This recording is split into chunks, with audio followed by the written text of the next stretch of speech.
Hello दोस्तों, आप सभी लोगों का इंग्लिश इजी ज्ञान में स्वागत है। जैसे कि हमने 2 दिन में बहुत कुछ पढ़ा, बहुत कुछ सीखा। मैंने कल आपको कुछ मीनिंग्स दी थी लिखने के लिए, याद करने के लिए। मेरे ख्याल से आप सभी ने लिख ली होगी, याद भी कर ली होगी। तो आज पढ़ते हैं 4th डेज़, जो भी मैंने बताया था कि 4th डेज़ में हमें क्या पढ़ना है, क्या सीखना है। तो आइए स्टार्ट करते हैं। तो आज हम जो पढ़ेंगे, हमने बता दिया था, टॉपिक बता दिया था आपको कि क्या पढ़ना है आज हमको। तो टॉपिक लिख लीजिए, जो लोग नहीं लिख पाए होंगे तो वो लिख लीजिए। आज हमको पढ़ना है, लिखते जाइएगा, बोलचाल में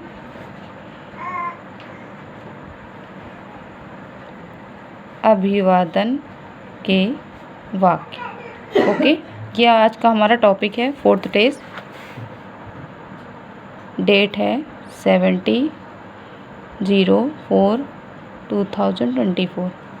आज 17 तारीख है और आज का हमारा टॉपिक है बोलचाल में अभिवादन के वाक्य। ओके, तो आज हम जो पढ़ेंगे ये नंबर, आज हम ये पढ़ेंगे कि हमें सुबह, दोपहर, शाम, रात में क्या शब्द को क्या बोलते हैं। जैसे कि प्रातःकाल, प्रातःकाल से दोपहर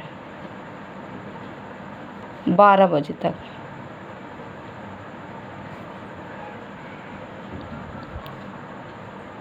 यानी कि सुबह से लेकर दोपहर के 12 बजे तक जो हमारा होता है बोलने का, उसे हम हिंदी में क्या बोलते हैं। काफ़ी लोगों को पता होगा, तो जिनको पता हो वो कमेंट्स करके बता दीजिएगा। जिनको नहीं पता है तो उनके लिए हम बताते हैं। उसको बोलते हैं गुड मॉर्निंग। क्या बोलते हैं बच्चों? Good morning. ठीक है, ये गुड मॉर्निंग हो गया। अब हम किसी से बात कर रहे हो, बाय द वे, जैसे कि किसी का भी नाम लिख दीजिए। Good morning friends, good morning Sita, good morning Ankur, कुछ भी बोल सकते हैं। तो हम लिख के बता देते हैं, जैसे कि गुड मॉर्निंग अंकुर। ठीक है, इसको हम हिंदी में कैसे बोलेंगे? नमस्ते अंकुर। ओके,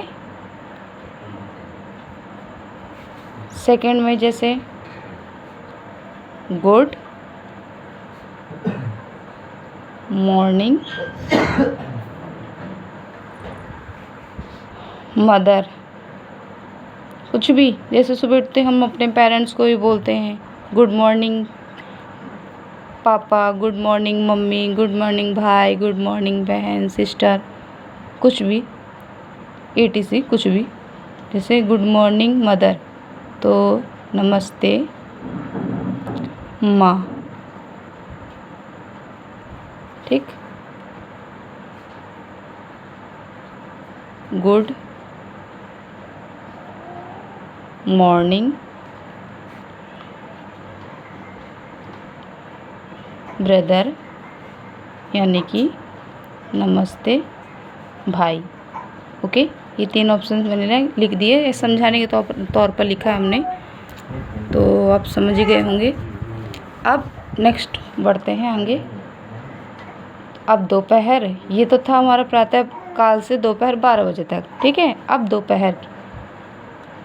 दोपहर के बाद को जो टाइम रहता है, जैसे दोपहर 12 बजे से 5 बजे तक, शाम के 5 बजे तक,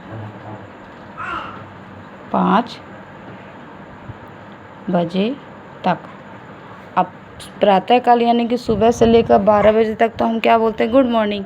अब दोपहर 12 बजे से शाम के 5 बजे तक हम क्या बोलते हैं? Good afternoon. ठीक है, क्या बोलते हैं बच्चों? Good afternoon.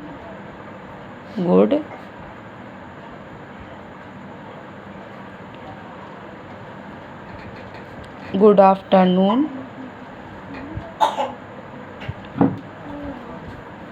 Mummy. Good afternoon mummy, यानी कि हिंदी में वही बोलेंगे, नमस्ते मम्मी।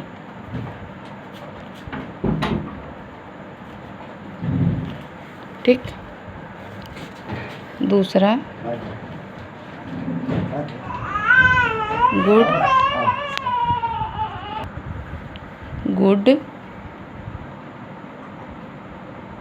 आफ्टरनून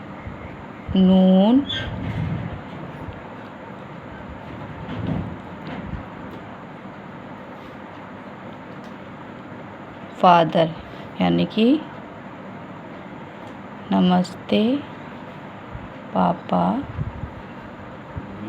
ठीक, ये हो गया। अब थर्ड नंबर,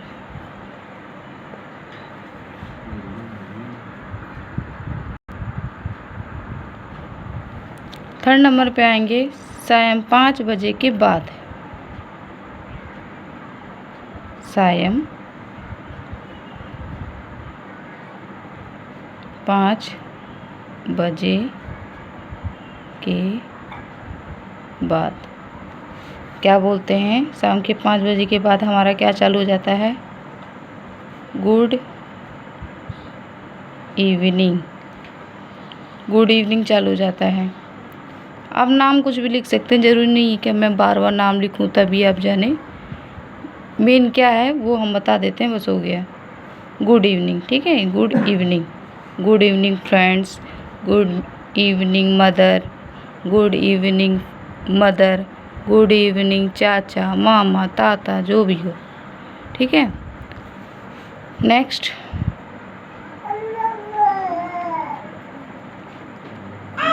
रात को जब हम खाना वाना खा के जब सोने जाते हैं, विदाई लेते हैं सबसे, रात को विदाई के समय क्या बोलते हैं? गुड नाइट बोलते हैं बच्चों।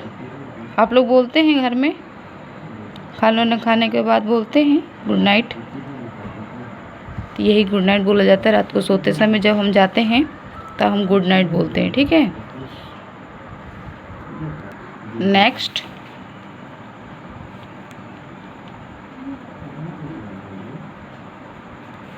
सुबह के समय जब हम कहीं जाते हैं तो जो विदा लेते हैं तब क्या बोलते हैं? विदा लेते हुए, ठीक है, क्या बोलते हैं? Have a good day. इसका क्या मतलब होगा? आपका दिन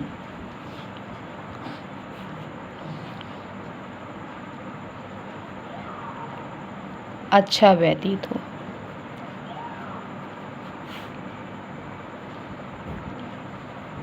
ठीक है, याद कर लीजिएगा, समझ लीजिएगा इसको। जब हम सुबह के टाइम किसी से विदा लेते हैं तो हम उसको क्या बोलते हैं कि हैव अ गुड डे, यानी कि आपका दिन अच्छा हो, ठीक है। अब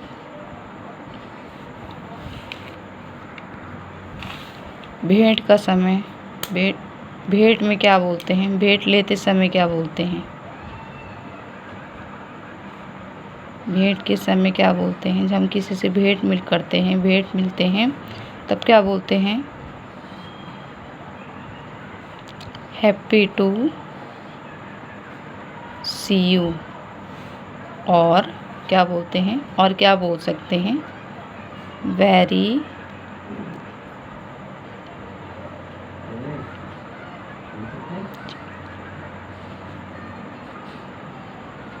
very happy to see you. अब इसको हिंदी में क्या बोलेंगे ये लिख लीजिए। इसको जो हिंदी बोलते हैं हैप्पी टू सी यू, इसको क्या बोलेंगे? जब हमें कोई बोलता है कि हैप्पी टू सी यू तो हमें क्या जवाब देना है? The pleaser is mine,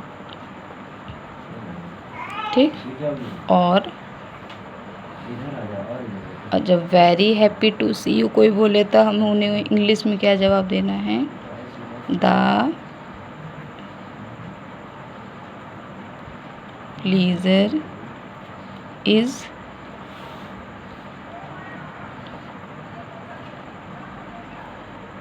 इंटरली mine. Okay, ये लिख लीजिएगा सब। चलिए नेक्स्ट की तरफ बढ़ते हैं। किसी भी समय जब हम विदाई ले रहे हों। Okay, next.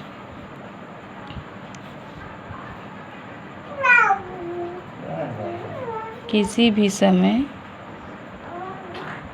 जब हम विदाई लेते हैं।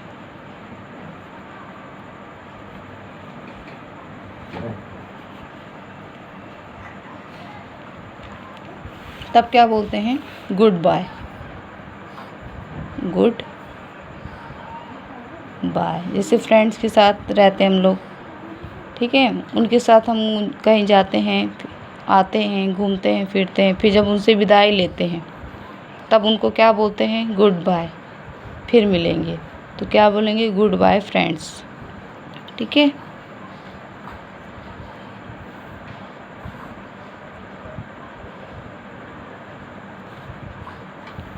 अलविदा दोस्तों।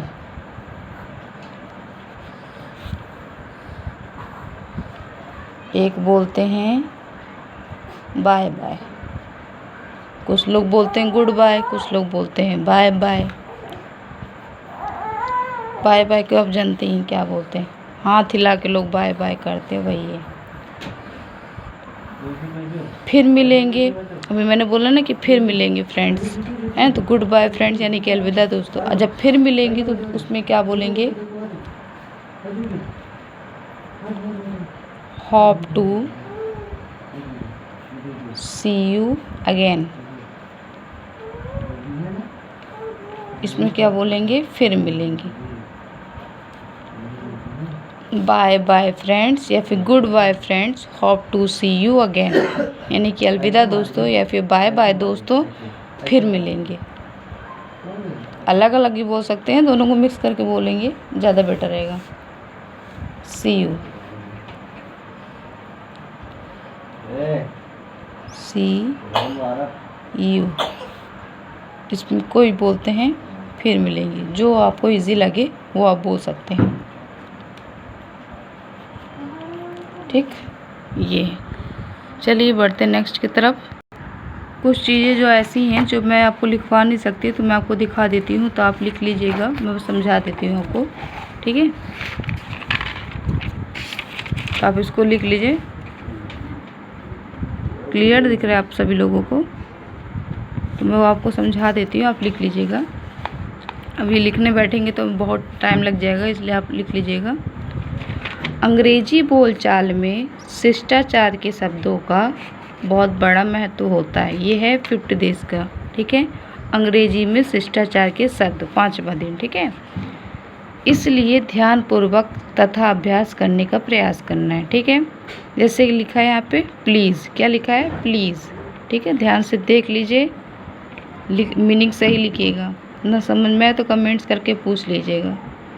किसी भी छोटे या बड़े से कोई काम लेते समय प्लीज़ का प्रयोग करना ना भूलें। ठीक है, किसी भी छोटे व्यक्ति से, अपने से छोटे या फिर बड़े से, किसी से भी अगर हम काम करवाते हैं, कोई भी काम हो XYZ, तो प्लीज़ लगाना ना भूलें। ठीक है, जैसे कि कृपया अंदर आइए, तो क्या बोलेंगे? Please wait for minutes. ठीक है, कृपया 1 मिनट रुकिए। उसने क्या बोला था कि कृपया अंदर आइए, यानी कि प्लीज़ कम इन। क्या बोला था? प्लीज़ कम इन। तो क्या लिखा था? कृपया अंदर आइए। तो उन्होंने जवाब क्या दिया?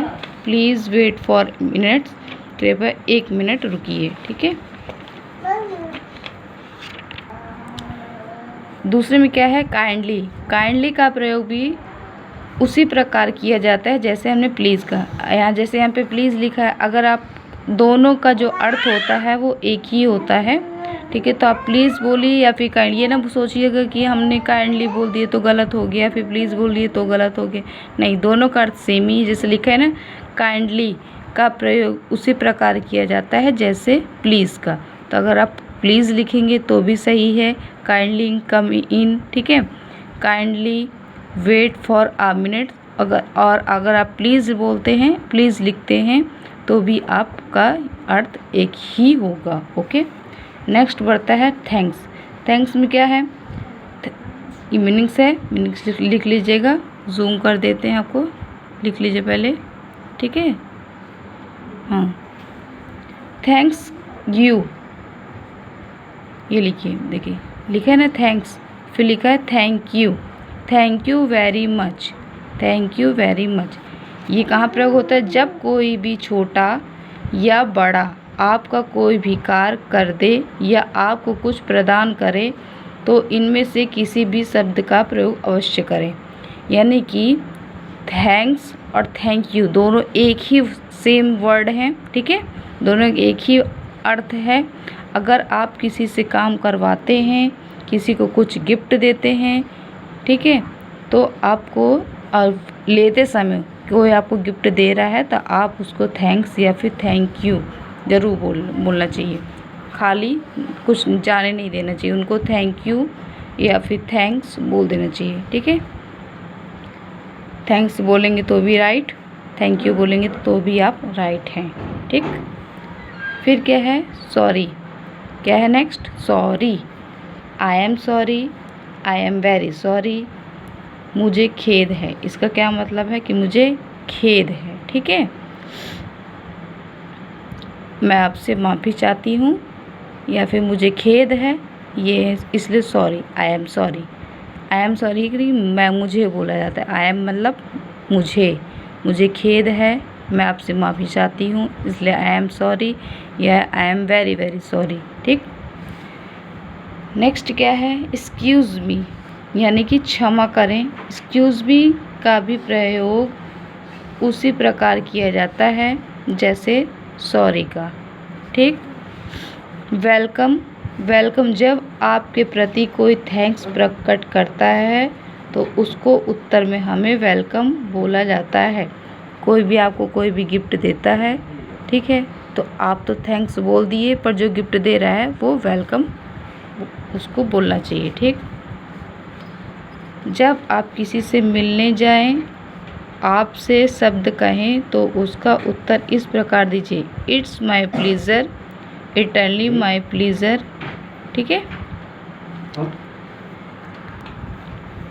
पर्डन, बैग योर पर्डन, जब आप किसी से बोले हुए शब्दों को ठीक प्रकार से समझ ना सके तो आप इन शब्दों का प्रयोग करें ताकि वह अपने शब्दों को दोहरा सके। पर्डन यानी होता है कि जो हम शब्द बोलते हैं उसको दोहराना, यानी कि रिपीट करना। तो पर्डन यानी होता है रिपीट, दोहराना, ठीक है। तो अगर हम कोई बात हमसे बोल रहा है, अगर मैं आपसे कुछ समझा रही हूँ, अगर आपको समझ में नहीं आ रहा तो आप पर्डन का इस्तेमाल कर सकते हैं। पर्डन यानी होता है कि रिपीट करना, वही जो चीज़ हम आपको बोल रहे हैं वो हम वही चीज़ को रिपीट कर सकें, दोहरा सकें, ठीक है। तो वहाँ पे हम इंग्लिश में पर्डन का इस्तेमाल करते हैं, ओके।